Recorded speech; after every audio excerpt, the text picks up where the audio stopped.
After the January 15, 1966 coup, Major General Johnson Aguiyi-Ironsi, then the most senior army officer available, assumed power as Nigeria's head of state on the 16th of January 1966. Just a few months later, he was assassinated during the Northern Counter-Coup, becoming the first Nigerian military head of state to be murdered in office. His death sparked the chain of events that led directly to the Nigerian Civil War. The counter-coup was led mainly by northern officers, including Major Murtala Muhammed, Lieutenant Colonel Theophilus Danjuma, and other junior officers stationed in Ibadan and Lagos. They captured Ironsi in Ibadan while he was visiting the Western military governor, Adekunle Fajuyi. Both men were abducted, tortured, and executed. What followed was a human catastrophe, after which Eastern leaders declared Biafra on the 30th of May, 1967. Those events turned political crisis into full-blown war. The January coup plotters, though kept in jail, were never court-martialed and punished according to military procedure. Instead, they were being paid while in detention. There were rumors of Ironsi's ethnic favoritism towards the Igbos. These conditions set the stage for the July 1966 counter-coup carried out by the northern officers. In this edition of Dark Stories, we uncover the buried moves, the cover-ups they've kept hidden for over 59 years. Watch this video to the end because confessions made years later will leave you in shock. It might change everything you thought you knew about the Igbo coup. But before we uncover the secrets hidden for 59 years, let's go back to how it all started. Johnson Thomas Aguiyi-Ironsi was born 3rd of March 1924 in Ibeku, Umuahia, now Abia State. He joined the Nigerian Regiment in 1942, rose from the ranks, attended Staff College at Camberley, and received a commission as an officer in 1949. Ironsi served with distinction on UN peacekeeping duty in the Congo, commanding Nigerian contingents and earning a reputation as a disciplined field commander. By 1965, he was the General Officer Commanding, GOC, of the Nigerian Army and had been promoted to Major General rank after succeeding outgoing British Major General Christopher Welby Everard, placing him at the apex of military power. On January 15, 1966, the Nigerian government was overthrown by a military coup. The coup was led by Major Chukwuma Kaduna Nzeogu, who was the leader of the Northern Column. Major Emmanuel Ifeajuna, the key planner for the Lagos element, and several other junior officers. The coup resulted in the assassination of Prime Minister Sir Abubakar Tafawa Balewa, Sir Amadou Bello, Samuel Ladake Akintola, and other senior officers. Nzeogu also participated in the execution of Colonel Raf Shodende, his superior officer at the Nigerian Military Training College. He then seized Radio Kaduna and broadcast a declaration of martial law for the northern provinces. Because the coup could not consolidate control nationwide, it failed as a complete takeover, even though it removed key civilian leaders.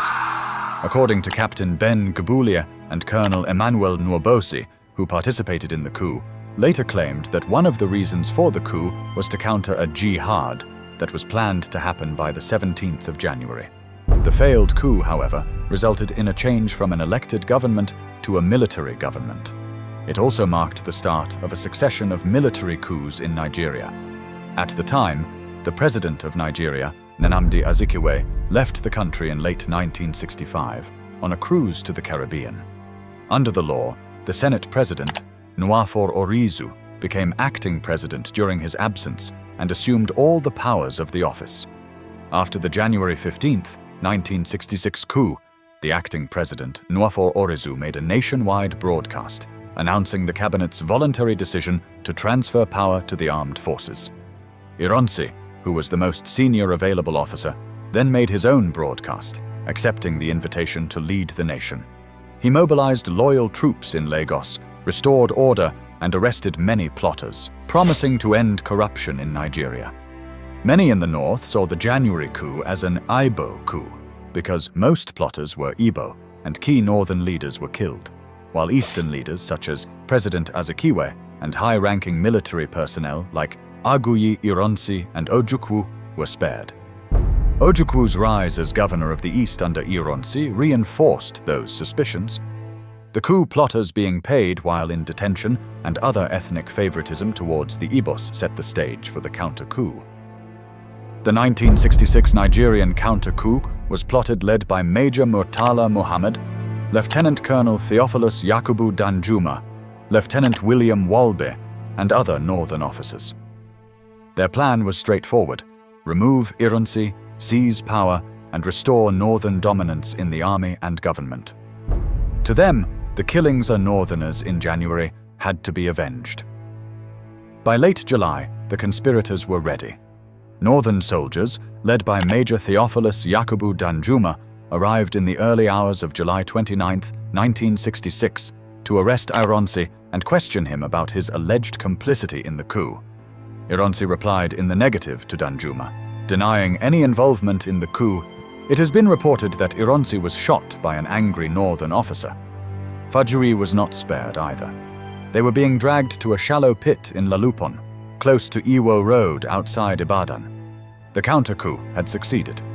On August 1, 1966, Lieutenant Colonel Yakubu Gowon, who was the most senior northern officer in the army, the chief of army staff, was appointed to lead the country. Gowon was formally announced as Nigeria's new head of state. He promised to restore order, to protect all ethnic groups, and to keep Nigeria united.